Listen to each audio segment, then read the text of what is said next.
I'm Ryan, this is my brother Daniel, and this is Rolls in the Family, and today we are talking about the very best board game plays that we had in the past month, the month of May.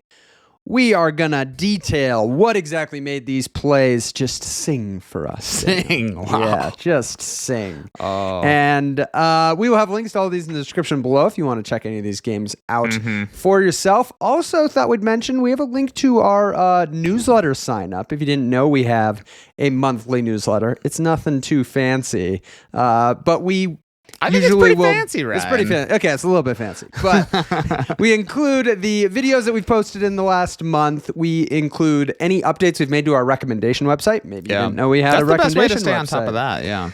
Yeah, so sometimes, that's our living guide of recommendations. So any updates we make there, we include in that newsletter, as well as some bonus photos from games that have been hitting the table for us with some thoughts on them. So there is some kind of additional commentary outside of what's on the channel. If that sounds like something that you could, stomach hitting your inbox once a month, you can sign up for that. You can always send it to spam if you don't like it. You can always send it, yeah. And you can even unsubscribe. We have unsubscribe functionality, and then you can email us and tell us that you really didn't like it. Yeah, we appreciate that kind of feedback.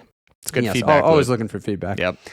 But let's get into this, Daniel. I guess I'm trying to remember when we were together. Was that all last month? I think it was all last month. So we're out of the window of crossover. We're out of the window of crossover. So I have no idea. No, this is we're full of wild cards. Lots of kids games got played this month. A little just side shout out to Rhino Hero. That was got that one, and nice. and me and my daughter have been repping Rhino Hero. I saw Board Game Geek has in their store a new giant Rhino Hero. It's like $70. Oh, that's and worth the it. Cards are like, the tower ends up being like, are you 5 serious? feet tall? Yeah.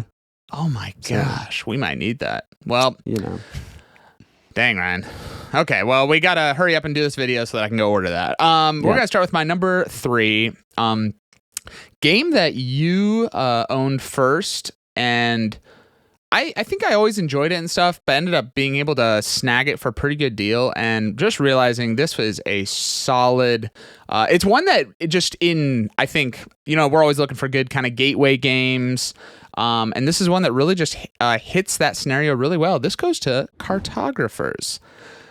So we had actually my wife's brother and his wife in town last weekend, and so we're looking for a game to play, and Cartographers was just the right pick for the situation. We're actually sitting outside. It was beautiful out, but I mean, this is a game I don't have the laminated. I haven't laminated it like you have. Really? Yeah, no. So I'm still going old school on the paper sheets and all that. But this game has a lot of things that my wife and I really love, like you flip a card and figuring out how you're going to play the polyomino, shape and fit it into your map.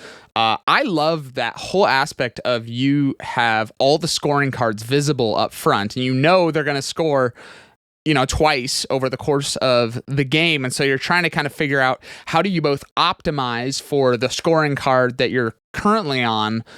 You want to kind of lean that way while also setting, optimizing for the fact that you're going to go through all the scoring cards over the course of the game. And so this one, I just find it's such an easy game for people to enjoy, because you're kind of doing your for the most part, doing your own thing, fitting their shapes together. Although the moment when you get an enemy and you get to draw, it's kind of a fun little group thing of just like, it adds a little bit of a challenge to it. And it doesn't feel mean, because it's like everybody obviously is trying to put it. It's almost like if you had like a computer do it for you. It's just that computer happens to be the person next to you. Right. Yeah. There is very little spite in that moment, but adds some interesting challenge to it.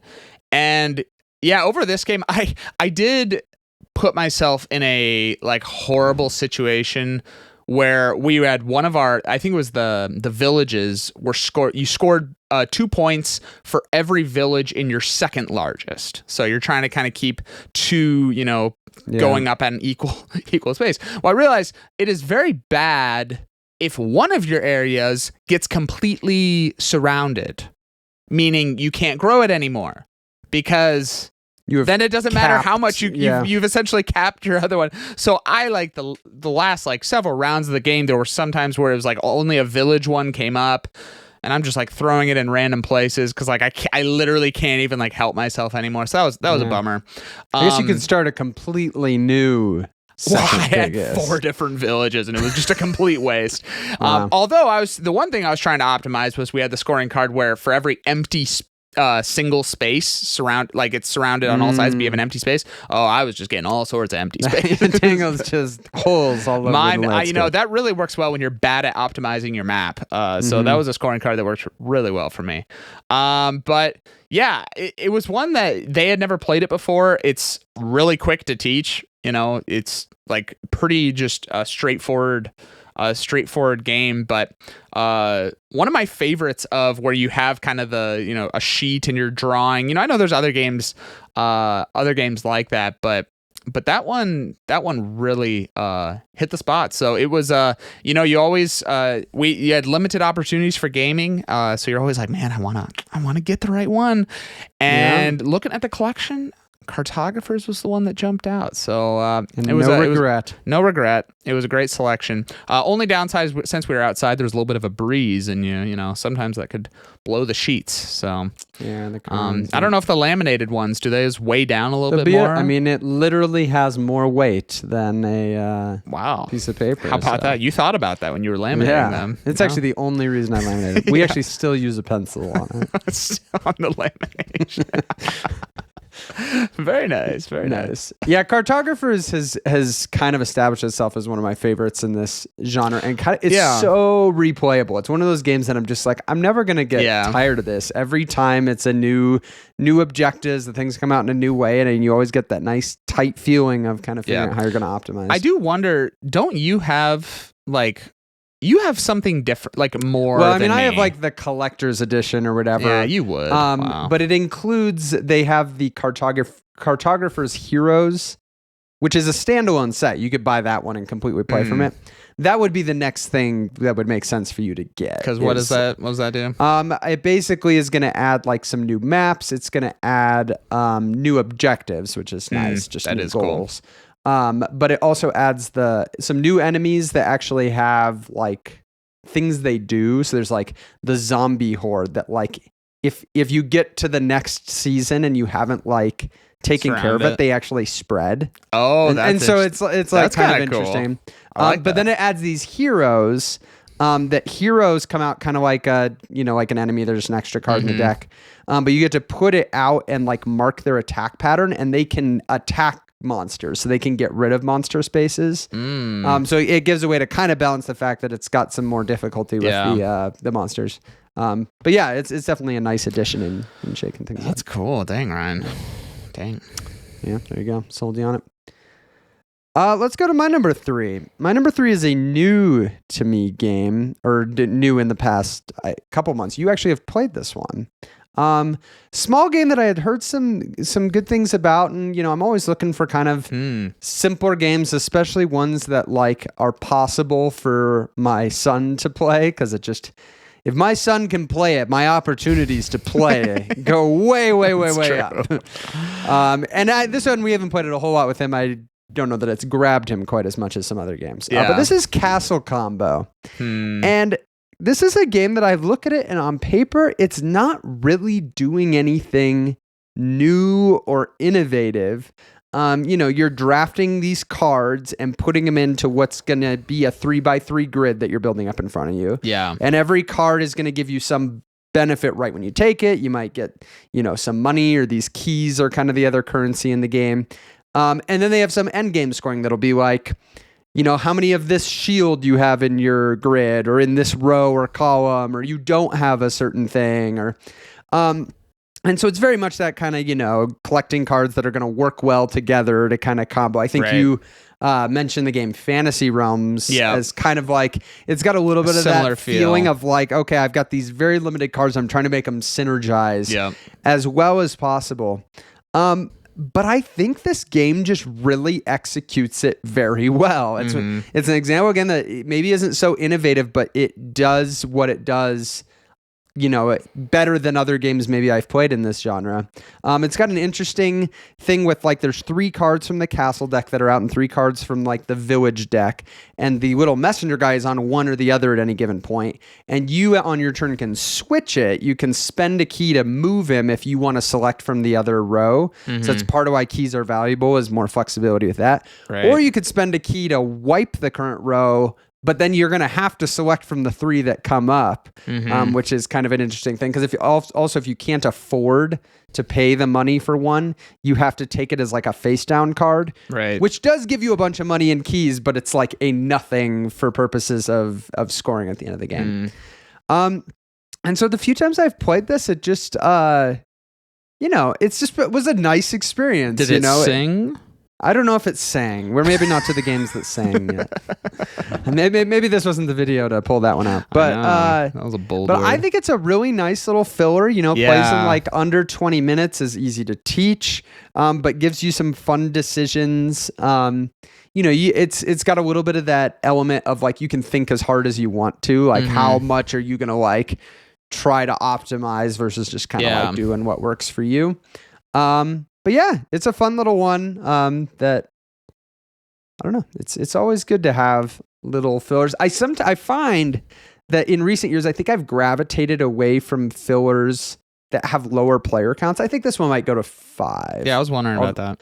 There'd be a little bit of downtime, but I think I've been like, man, if I'm going to get something like that, I want one that goes to 6. I want one that goes to 7, because it's like, but I'm realizing there are situations where you have 4 people and you want to play something, and it's like, okay, well, sometimes there might be one that caps that's really, really good at that player count. So yeah, I was very impressed by this one. Again, love Fantasy Realms. That's one that's I think both of us enjoy a lot, and this one just gave a similar feel, but in a different way. Obviously, with like then spatial 3x3 in front of you, and I was also thinking like, Fantasy Realms is great, but sometimes it's not the easiest one to just like whip out, because there's a lot of like text and it's text on cards. Like it's a little heavier than maybe meets the eye. It's harder to score too, and it's hard. Yeah, the scoring app, and so nobody trusts the scoring app, and then we just end up scoring it anyway. That's true. So I was almost thinking this one feels like it would be a little bit more easy to just pull out for someone who wouldn't like maybe the complex nature of Fantasy Realms, but still deliver that kind of optimization experience, which I love that type of thing.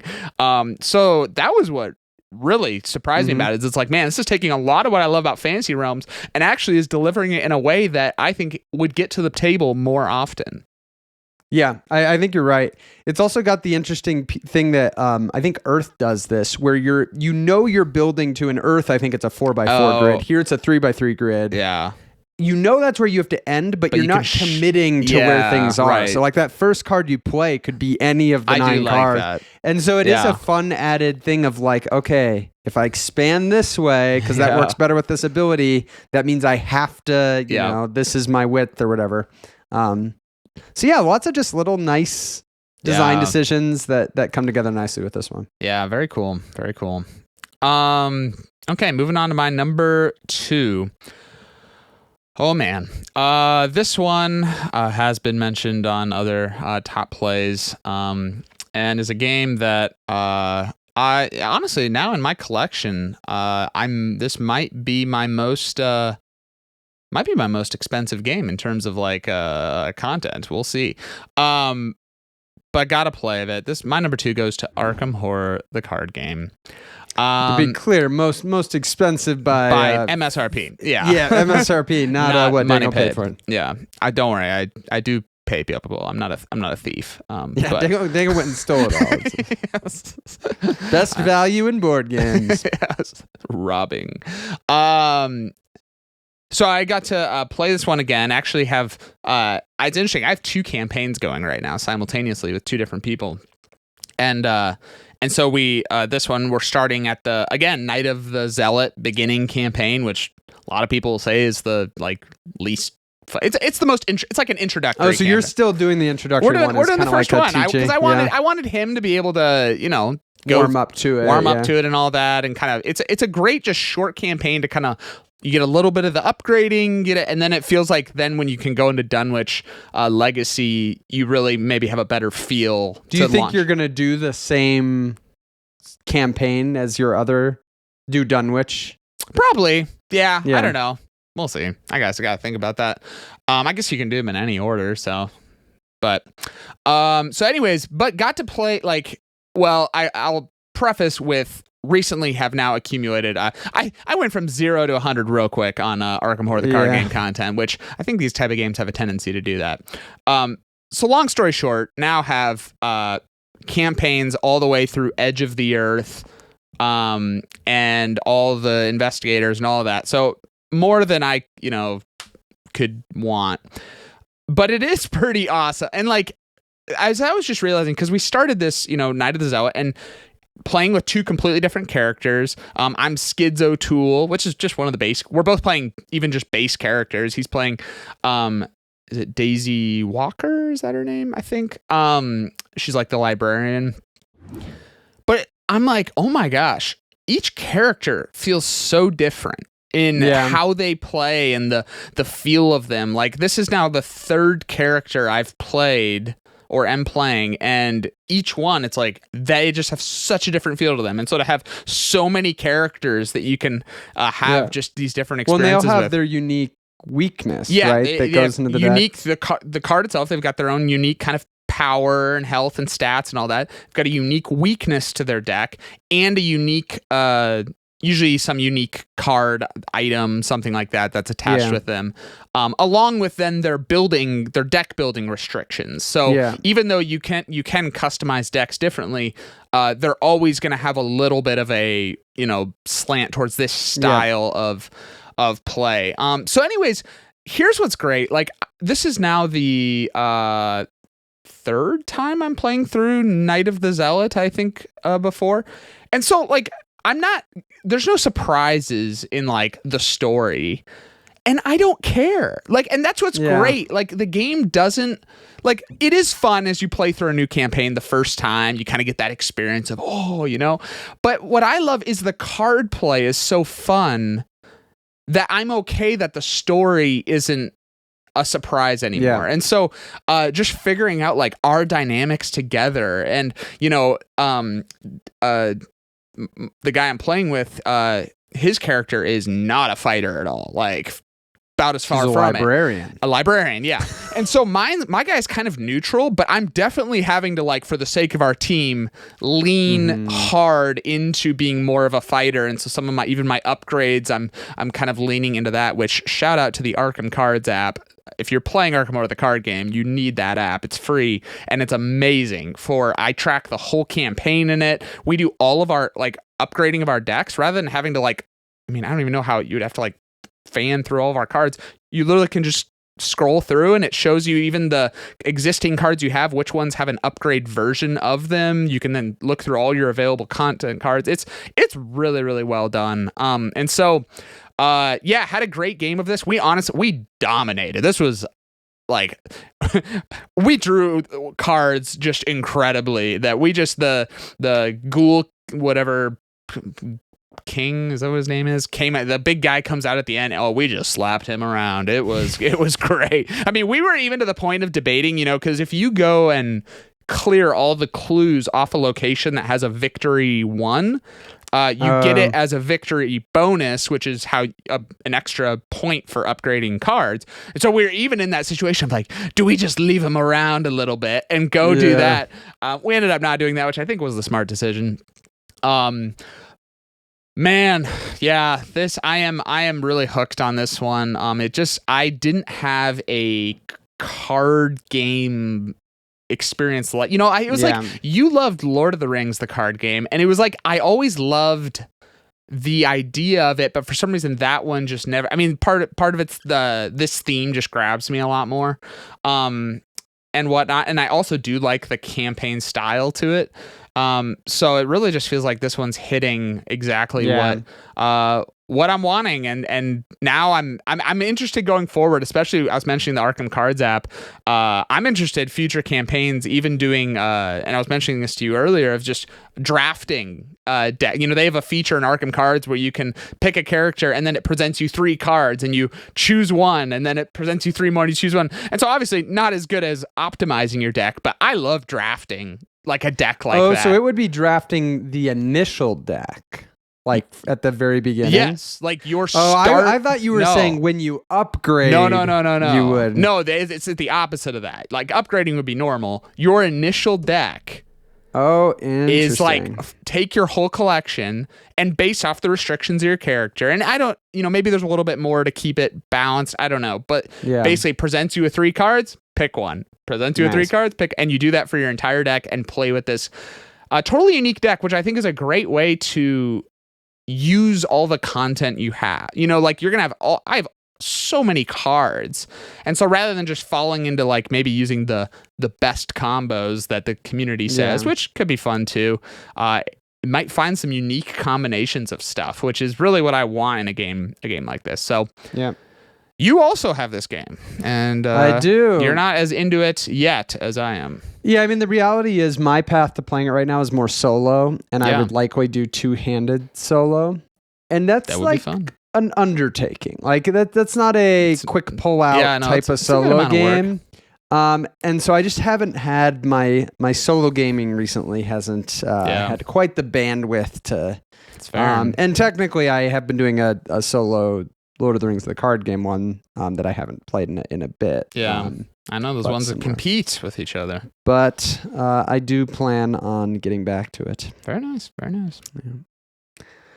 Yeah. My number 2 is an example of it's very fun when you have kids and they get interested in things. It's very fun to have kids. When you have kids, where are we going here? And they get interested in something, getting to like lean into that interest and enjoy experiences with them. And one of the fun things that we've had is with my son, we do a lot of reading, story time before he goes to bed or whatever. Mm-hmm. And so sometimes when those books can lead to like, oh, there's also a movie or other things. And so we saw this with, he was really into Charlie and the Chocolate Factory for a little while. We read it. And we happened to have the Golden Ticket board game, which allowed you to play. And so that was very fun to see that transition. Well, this is another example of that type of transition. And this is, we read the book, the classic Wizard of Oz, the wonderful Wizard of Oz. Actually watched the very old movie too, which he was incredulous at just how old it was when we were explaining, this isn't just older than Grandma and Grandpa. This movie's older than great Grandma and Grandpa. And he was like, you're kidding. What? Didn't know it was possible. Yeah. But we then saw, I could not resist with how interested he was in it, pulling the trigger on getting this game to play together. And this is the Wizard of Oz adventure book game. And so this is actually the second game in a line from Ravensburger. The first one was Princess Bride, so based off that. Nice. And the third one is actually Lord of the Rings, which is kind of cool. But it basically, you get this cardboard book. It's this really nice, well illustrated book where each page is a scenario. Like you open it up and that's like the board for that scenario. So super nice from like an upkeep perspective. That is you just cool. like open it and you just set it up. But it's basically going to let you play cooperatively through the story where each scenario is like a little kind of mini game that lets you play through that part of the story. And the gameplay, like this is very kind of light cooperative strategy. You deal out hands of cards that you have kind of these resource cards, and on your turn you can move any of the characters that are currently like in the chapter for the players. You can move them around a little bit, and then you're trying to complete these challenges by like getting certain conditions to be true and spending certain cards or whatever. And so it's got enough that like there's interesting decisions of like, oh, and you can trade a card on your turn. So it's like, oh, I should get this to you so that you'll have what you need for this challenge. We need to do this. And so there's enough there that it's like an entertaining cooperative experience, but I think it does a good job of leaning, it's leaning way to the easier side of the spectrum, which is good because the goal is really to experience the story together, and you get to you can see what's happening, especially when we've read the book and stuff. This is very much based off the movie The Wizard of Oz, which is what most people associate with The Wizard of Oz. But we just had a really fun time with this. My son and I played through the full 6 games, and now we've started it over again and added in my wife playing through it again. And it's just so fun to see him light up at what's happening and getting to see it. And though it's got little miniatures for all the different characters that, that's all he needs. I mean, you could just give him those and he would play with them. So I always love when a game, especially a game geared more towards kids, can lean into the playful imagination of kids, but give them a structured game to do that in. Yeah. And I think this does a really good job of it. Our favorite scenario is probably the one where Dorothy is actually trying to find the Scarecrow, the Tin Man, and the Cowardly Lion, and the Wicked Witch is trying to chase you and throw fireballs at you or whatever.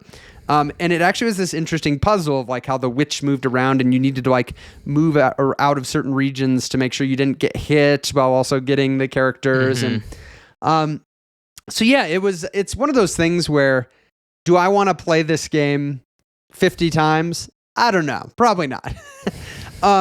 But a killer experience for a kid that's interested in it, or a family that likes that theme. And it is replayable. I'm enjoying playing it the second time and with a different number of players, and the games do play out differently. And so I think it's an example of a board game that falls more in my mind into if we were going to go do some family activity somewhere, or pay to go see a movie, this is almost more like that. It's we paid the $30 or whatever to have this experience together. Is it going to be an evergreen board game in my collection? No, but I could see it sticking around. Yeah. And having the right situation where it comes up. Maybe a younger kid ends up liking it too. Or maybe I could even see a group of adults and you want just something that's pretty easy. But if they're familiar with that story, it's a very fun setting, right? When people know the story and playing in it. Yeah. So I think they did a really good job with this series. I'm curious if they're going to make more of these adventure book games. But yeah, it was the perfect game for the current climate of interest in our household. Yeah, that is sweet when you can combine a theme of a board game and weave it into something that your kid is currently passionate about. Yeah, actually, I put it down as a video idea down the line. Is good. It's a very, very niche video idea, but basically good read aloud kids books with board game counterpart, to where you could read the book and then that's what the people are searching for these days. I don't know how we're gonna appear in search for this, but we're gonna be the number one ranking video for that. I tell you what. Yeah. Got 2 very good examples so far. Well, that's cool. I'll watch it, Ryan. Don't worry. Yeah. Don't worry. You watch it over and over while you're editing it. I do. Yeah. Gosh. Very nice, Ryan. That's number 2. That's impressive. We're moving to my number 1. And sometimes, Ryan, you play a game and it's not a newer game. It's a game that you've actually had in your life for a long time. You've played with your brother many, many times. Experienced a wide range of emotions. Why? Do you already know what it is? I think I do. Okay. I think that's the only game that I knew you played this one. Okay, that's impressive. And you are just reminded that the game system is actually brilliant and just so well designed and polished. Had my, like I mentioned, brother-in-law in town. It was later at night. Our wives went to bed. And so we had an opportunity to play a 2-player game.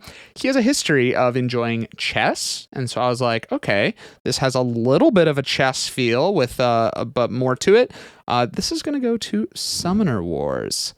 So, and you, real quick, he also has played HeroScape, right? He has played, yes. He enjoys HeroScape. And it actually is interesting because Summoner Wars, that's actually a big inspiration of Summoner Wars. I think the guy that made Summoner Wars was very involved with the HeroScapers. I mean, that makes sense. Yeah. Yeah.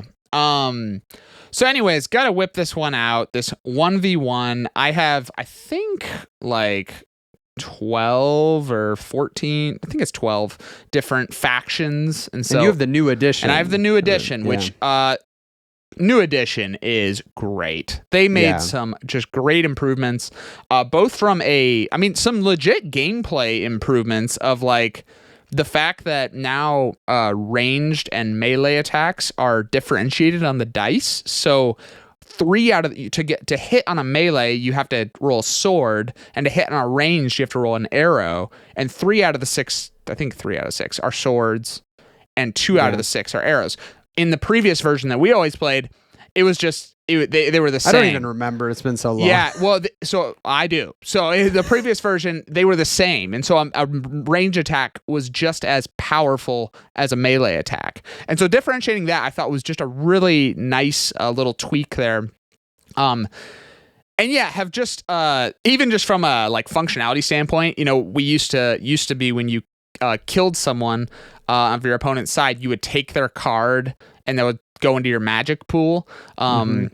Well, now your magic is just tracked as a token, so you're not having to like grab cards. I don't know. It's just simpler. It just works well. So they just made some really nice improvements with it. Even the artwork is good. But we got to play. I was the Savannah Elves versus the Tundra Orcs, and man, like each faction's so fun. Like they just have such, all the common units are just so unique. Like I had my, actually both of us, it was interesting, were really, our factions liked getting these boost tokens that you could like accumulate and even like pass around.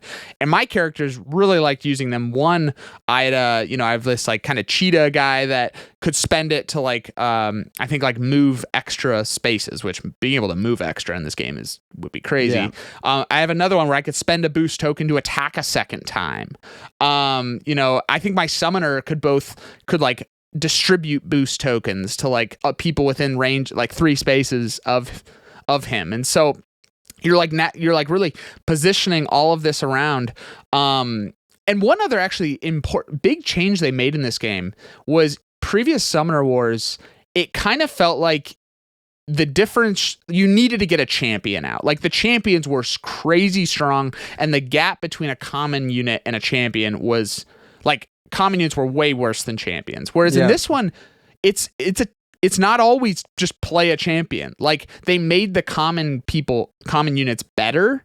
So it's like, oh, do you want to play this champion? Or sometimes it's better to bring out a couple common units and whatnot. And so like the tactical gameplay of this is so good. Now the actual game, like I won pretty easily. And this is a game where it's like you have to learn just even how to think about positioning. Like for example, it's like, oh, if my summoner's here and they have a wall there, and they summon a ranged person, they can move. Just some of those things of like knowing how to keep yourself safe and not is something that you just learn as you play more and more. So that was a little bit of a bummer of like, you wish you could have, like, Ryan, we got to play this game again together sometime, because like that's the like just incredible thing is like we're like really evenly just have even experience in it, and it's in those situations that this game just shines. It is so fun, and that tension of you don't reshuffle your deck, so like your deck, this tension of do I like at the end of each turn you can decide to put magic down, which is what you need to play cards, but you're also moving through your deck faster. And so you're always trying to balance, like, how do I, optimize what I need right now while not going through my deck too fast. It is such a great system. I feel like this is a game that, it's older now. I don't even know when it came out. I mean, the original was a long time. Right. It was like long time ago. And man, I just hope people who are getting into the hobby, like, realize how great this game is. I think it's underrated, generally speaking. I think if you're looking for a 2-player dueling style game that's tactical, like tactical movement. I like tactical. I guess tactical can mean 2 different things. Like not necessarily tactical decisions. No. I mean, it is, but like tactical kind of that dudes on a map feel, Oh, right? yeah. Like, because you got I like like the that too. characters out. I think this is the best one I've played. I'm trying to think of other kind of 2-player that Right. types of things. I played Unmatched, which is maybe like Has a little bit of that. a little yeah. bit. I like Summoner Wars quite a bit more than Yeah. Unmatched. So this is one that I like fully intend to get the new edition. I just don't have anybody to play with it right now. I know. And once my son is old enough, and like it could be, we could see a new golden age of Summoner Wars. We'll see. Yeah. But yeah, it's cool to see what they've done with the new edition. Everything I've seen from it looks great. Yeah. Yeah, we'll have to. And this next, you're coming out here. I may be and at your house in you're gonna all be at of my house. what 10 days There or you something. go. We're gonna play some That's a Summoner Wars. threat, by Ryan. the way. We're gonna play some Summoner Wars. Yeah. Okay. Mark it down. Top plays of June. Book it. Ryan beating Daniels. Oh wow! Wow, you probably All right. have a higher winning percentage in it. Probably, but our relative age gap was larger back then, right? Like the percentage, like the younger you are, the age Oh, gap I is had no more idea. magnified. I couldn't even read back then. Yeah, it's a wonder I had you play this game. Let's move on to my number one. My number one is absolutely nothing like anything we've talked about on this list, and really nothing like most. This is pushing the boundaries of board games. You got to kind of start thinking tabletop games, and even then, it's pushing the boundary a little bit. But you know, it was my top play of the month, so I'm talking about it. And Daniel, I don't think you know much about this game. This is Finger Golf. I saw some pictures, and Yep, I was saw some very pictures. confused. This is Finger Golf. Now we love dexterity games. Play a lot of do. dexterity games, and actually my son is really into a number of dexterity games right now. And so we love that it kind of bridges the board game to sport and brings some of the things we love about sports, and We just do like that. the amazing things that can happen, and just like when physics is introduced as a element, there's just a lot of possibility. And so I ran across this game that basically aims to bring the experience of golf to the tabletop and not bring it in like a board game simulated way, which there's been games that have tried to do that, and there's games that try to do that for a lot of sports, and it's really hard. It is. Because if you boil it down into more of a turn-based decision and you don't have dexterity elements, you lose a lot of what made that sport feel like that sport. Right. It really, whereas this, it really aims to like shrink golf. So there is actually these like fairway and green mats that feel just amazing. It's like this really soft, I don't know how to describe it. And then it's got these little clubs. You just have a putter, a pitching wedge, and a 7-iron that you can stick on your finger. It's all you need. You put it on like your thumb or your finger, so that you're kind of holding it like a little club, and they're like, really short versions of the clubs. And then the little golf balls are like, they're made of like almost like a styrofoam. It's a strange, really light material. Okay. And it is amazing how much, like how it works, like the materials and the way it plays off so when you're hitting, like with that pitching wedge or the 7-iron, you can slice and draw it. Like you can actually get intentional and you can really whack it. Cause the way that styrofoam like flies through the air, like it's not like a golf ball. It's not going to go through your window. Like there's a lot of like wind resistance. Like it's even like more than like a ping pong ball in terms of how much it's going to kind of like drag in the air. So you can get like pretty good hits. And then the way it plays on the green material, it like dies really quickly. Like, so like you can like land it on and but then when you go and you're putting, it rolls on that material beautifully. Like the way it rolls feels like how a golf ball would roll on a green. Oh my gosh. And so you get this experience where you basically have the tee box, the big fairway mat, and then the green mat. And then you take turns building, the hole for it, and you can get very creative with it. I have like pack that has these little wooden tree things that like you can put trees out there. You can put like plates or things under the mats to give it, and it gives it this nice slope. Like that if you take it, like just you your probably own plates, or does it come with? Yeah, just anything. Oh my gosh, that's so cool. Use whatever you want to give it like slope and things.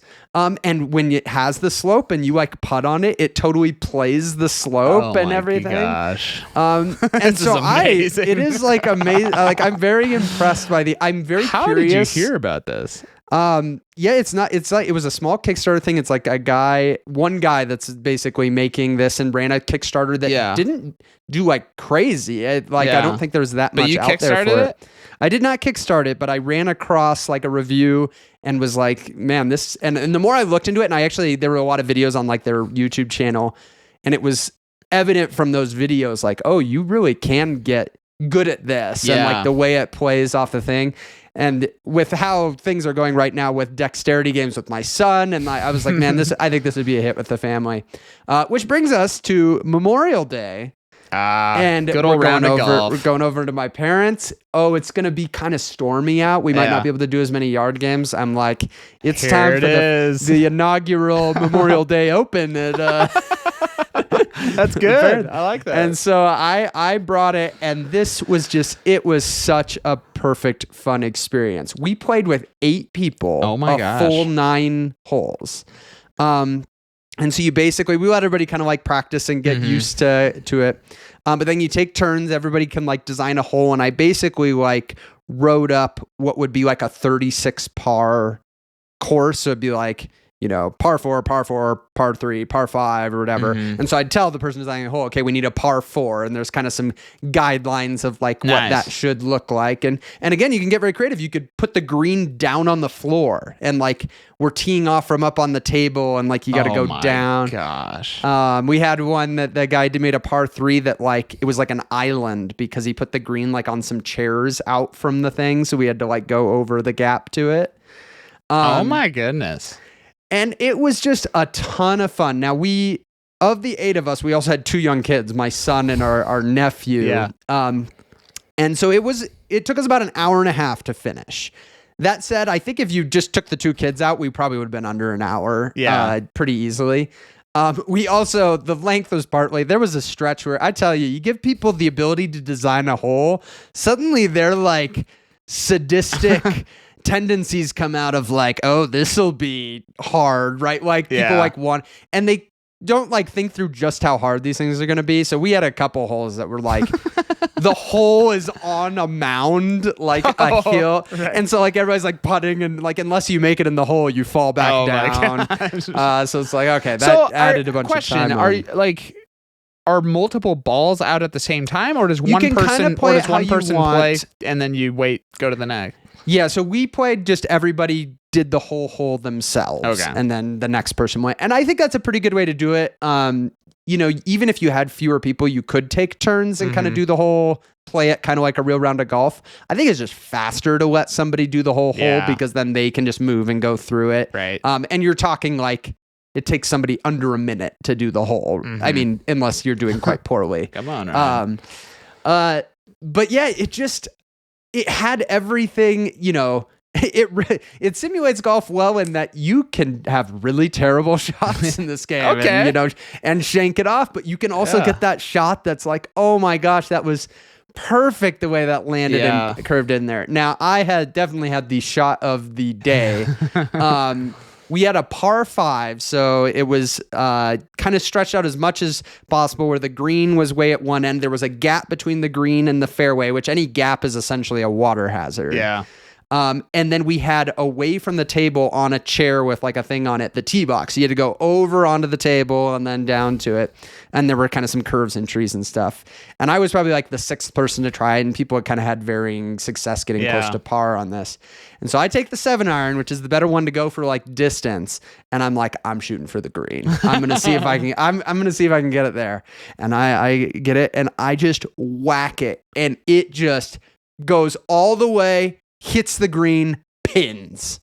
No. Hole-in-one on the par 5. Oh. And like, we just all were like, I mean, it was one of those like unbelievable moments that sometimes only dexterity games can provide. Oh my gosh. Like, oh my gosh, because we were all realizing like, this was like the 5th hole or something, like how hard this kind of is. Like it's not easy. Yeah. And so for it to come on like one of the harder holes, and I'm like, I could have sat there and shot 100, 200 more times on that same shot and not holding one again. Like it Yeah. really was like that rare of an opportunity.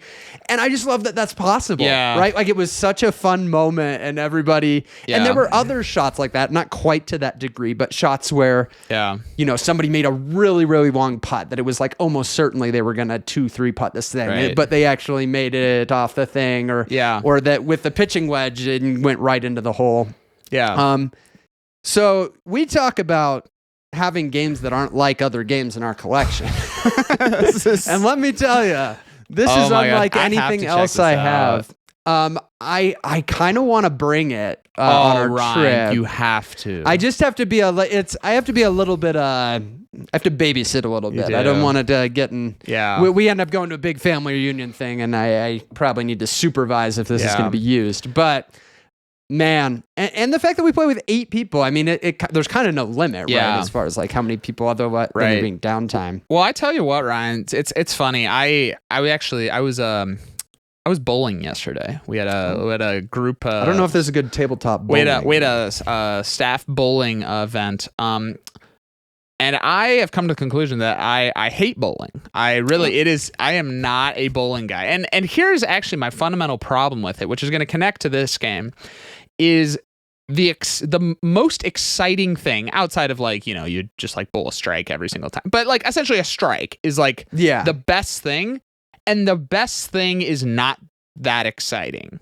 It's like... Yeah, it's exciting in that like we're all bad at bowling. So when it happens, it's exciting. But it's not like... You don't have any of the element that we like in sports of the I have never seen something like that like before. In bowling, you're gonna pretty much have seen, you know. I'm not gonna go watch bowling highlights on YouTube, right? Like, right. And so that connects to this of like a game that has opportunities for I mean that, right? What you were just saying, where it's like, that may be the my I may gosh. play this game for 20 years and not have a better shot than that one. That's shot. Incredible. I wish you would have gotten it like on video or something. We could share to the viewers. I think we have a picture of my dad teeing off on that hole. So you can maybe see the hole. Very nice. So like you might be able to see the hole. Oh, that's cool.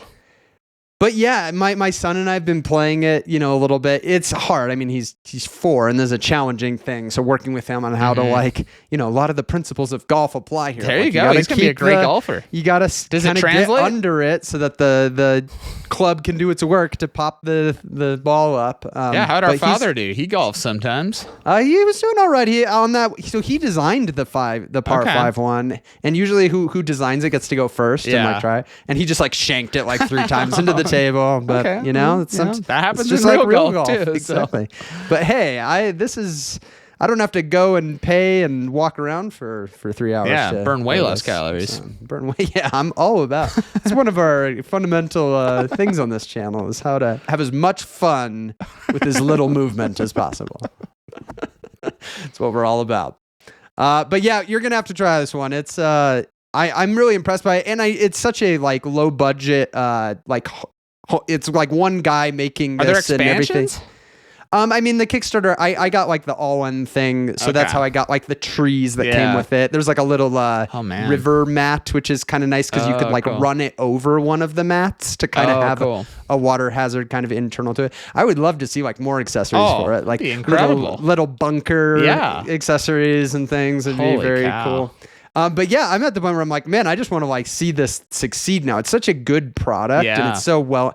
It could have been done so poorly, like you know, the quality or like, oh yeah, this is kind of a set, but it really, and you can tell it's a labor of love. I really do wonder how long he played with different materials of the ball and the green to find like that perfect, the one that just felt like it. So yeah, if this sounds interesting to you, I mean, I would go on the Finga Golf YouTube channel and check out some of the videos there. Will give you a pretty good feel for the game. We just have static images here, which maybe don't do justice. Do justice to it. But yeah, it was far and away 8-player experience, Memorial Day. I mean, it was just a great setting and was kind of my runaway for my top play of the month. Well, whether you are good at golf or terrible, there is room for you to play the golf game Ryan just mentioned. We've got a link to that game and all of the games mentioned in this video down below. And if you don't like golf, you can just watch more videos with us. We got one right there. We'll see you in the next one.